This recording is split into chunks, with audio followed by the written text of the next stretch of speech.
Hi all. അപ്പോൾ നമുക്ക് ഇന്നൊരു ഹെയർ ഗ്രോത്ത് ഓയിൽ നോക്കിയാലോ. എൻ്റെ മുടിക്ക് നീട്ടില്ലെന്ന് വെച്ചിട്ട് അങ്ങനെ ജഡ്ജ് ചെയ്തത്. എനിക്ക് ഷോർട്ട് ഹെയർ ആണ് ഇഷ്ടം. പക്ഷേ ഇപ്പം ഞാൻ തീരുമാനിച്ചിരിക്കുന്നത് ഫുള്ളായിട്ട് വളർത്തണം എന്നൊക്കെയാണ്.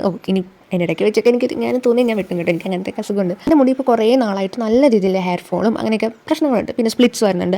അപ്പോൾ ഇതിന് മുന്നേ ഞാൻ ഇതേപോലെ ഇപ്പം ഞാൻ കാച്ചുന്ന എണ്ണ ഞാൻ നല്ല രീതിക്ക് തേച്ച് കൊടുത്തിട്ടുണ്ടായിരുന്നു. ഇപ്പം 2-3 ദിവസം കൂടുമ്പോൾ നന്നായിട്ട് ഹെയർ ഓയിൽ ചെയ്തിട്ട് മസാജൊക്കെ ചെയ്ത് കൊടുത്ത് എന്നിട്ട് ഷാമ്പൂ ഒക്കെ ഇട്ട് കഴിയും. അങ്ങനെ നല്ല രീതിയിൽ കെയർ ചെയ്തുകൊണ്ടിരുന്ന സമയത്ത് അത്യാവശ്യം നല്ല തിക്കൊക്കെ വെച്ചെന്ന് വെച്ചാൽ ഒത്തിരി അല്ല, നല്ല രീതിക്ക് മാറ്റം ഉണ്ടായിരുന്നു. എൻ്റെ ഭയങ്കരമായിട്ട് മുരടിച്ച് പോയ ഒരു മുടിയായിരുന്നു. പക്ഷേ ഇത് യൂസ് ചെയ്തപ്പോൾ എനിക്ക് നല്ല റിസൾട്ട് കിട്ടിയിട്ടുണ്ടായിരുന്നു. പിന്നെ ഇടയ്ക്ക് വെച്ച് ഈ എണ്ണ കാച്ചി തീർന്നു പോയപ്പോൾ പിന്നെ ഇതുപോലെയൊക്കെ മെനക്കെട്ട് ചെയ്യാനായിട്ട് എനിക്ക് ഭയങ്കര മടിയായിരുന്നു.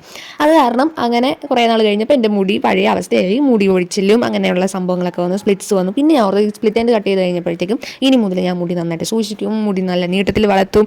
അങ്ങനെയൊക്കെ ഞാൻ പ്ലാൻ ചെയ്തേ. അതിൻ്റെ ഭാഗമായിട്ടാണ് ഞാൻ ഈ ഒരു വീഡിയോ ചെയ്യുന്നത്. അതായത് പുതിയ എണ്ണ നമുക്ക് കാച്ചാമെന്ന് ഞാൻ തീരുമാനിച്ചു. അപ്പോൾ ഇതിന് വേണ്ടിയിട്ടുള്ളത് ചെറിയ ഉള്ളി, കരിഞ്ജീരകം, അതുപോലെ തന്നെ ഉലുവ, കരിവേപ്പില, കറ്റാർവാഴ, നെല്ലിക്ക, ഇതെല്ലാം കൂടെ നന്നായിട്ട് അരച്ചിട്ട് നമ്മൾ എണ്ണയിൽ വിട്ട് നല്ല രീതിയിൽ വരട്ടി എടുക്കുക. അപ്പോൾ നല്ല ചെറിയൊരു പച്ച കളറിലെ ഷെയ്ഡും നല്ല മണമൊക്കെ വരും. നമുക്ക് അപ്പോൾ തന്നെ ഹെയർ ഓയിലൊക്കെ ചെയ്യാനായിട്ട് തോന്നും.